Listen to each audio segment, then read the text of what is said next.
Hello, আসসালামু আলাইকুম ওয়া রাহমাতুল্লাহি ওয়া বারাকাতুহু। কে বলতেছেন? ওয়ালাইকুম আসসালাম ওরহমতুল্লাহি ওবারাকাতু।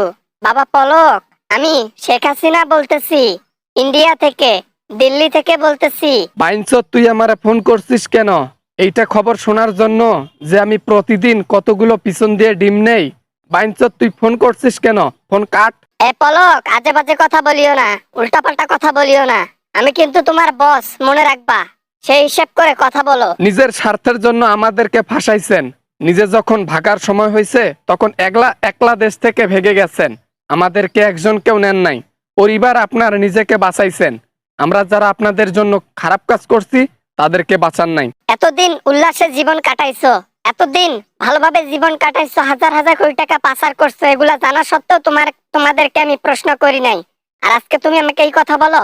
হ্যাঁ, আমি নিয়ে আসি নাই তোমাদেরকে। অপরাধের কি আছে এখানে? চুরি, রাহাজানি, খুন সবকিছুতে লিপ্ত ছিলাম আপনার কারণে। আপনি এসে স্বার্থপরতা করছেন শেষে। আমরা গেলাম কারাগারে আর আপনি গেলেন দিল্লিতে। দেন পিছন মারা দেন মোদিকে। ওইখানে ভালো থাকেন, ফোন রাখেন, কথা বলা লাগবে না। দাঁড়াও দাঁড়াও, এত রাগ হইও না। তুমি আমার ছেলের মতো, তোমাকে অনেক ভালোবাসি বিধায় তোমাকে ফোন করলাম। ফোন করে তোমার খবর নিচ্ছি, কেমন আছো না আছো, কি অবস্থায় আছো না আছো, এটার জন্য ফোন করছি। খারাপ কথা বলো কেন? কম চোদনে আর খারাপ কথা মুখ থেকে আসে না। আপনার প্রতি যে রাগটা আছে না, যদি সামনে পাইতাম আপনার জুতা পিটা করতাম আগে সর্বপ্রথম। রাগটা দমানোর জন্য। আপনি যা করছেন আমাদের সাথে তা কখনো কেউ করে নাই আমাদের সাথে। তাই বলে আমাকে এরকম ভাবে কথা বলবা, আজে বাজে ভাষায় কথা বলবা? তোমাকে ফোন দেওয়াই মনে হয় আমার ভুল হইলো। তুমি থাকো রিমান্ডে, ওগুলা দেখার সময় আছে? কখনো দেখছো মালিক চাকরি ছেড়ে দেওয়ার আগে কর্মচারীদেরকে নিয়ে যায় কোনো জায়গায়? হ্যাঁ, ভুলগুলো আমাদেরই ছিল, আমাদের নেতাদেরই ছিল।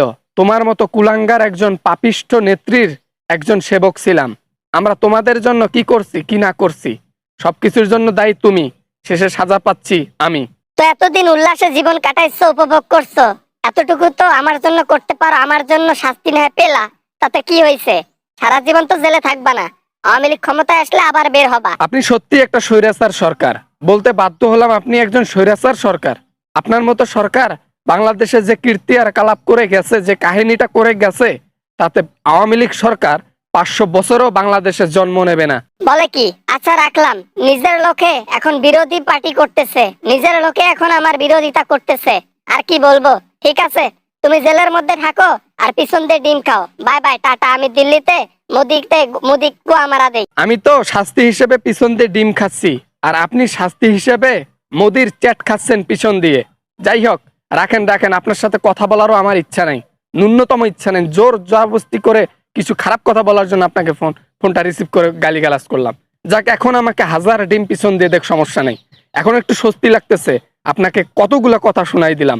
শান্তি শান্তি। শেষে কিন্তু আমি ফোনটা রাখলাম না, এটাও সব শুনে নিলাম। ক্ষমতায় কোনোদিনও গেলে তোমাদেরকে আগে দেখবো, দেখিও। এবার আপনাকে আমাদেরকে দেখতে হবে না। আপনি বাংলাদেশে ঢুকেন, আমরাই আপনাদেরকে দেখব। আমরা যারা আপনাদের নেতা ছিলাম না, আপনাদের জন্য শাস্তি ভোগ করলাম না, উল্টো আপনাকেই ধরে পিছন মেরে দেব, মনে রাখবেন। Bye bye.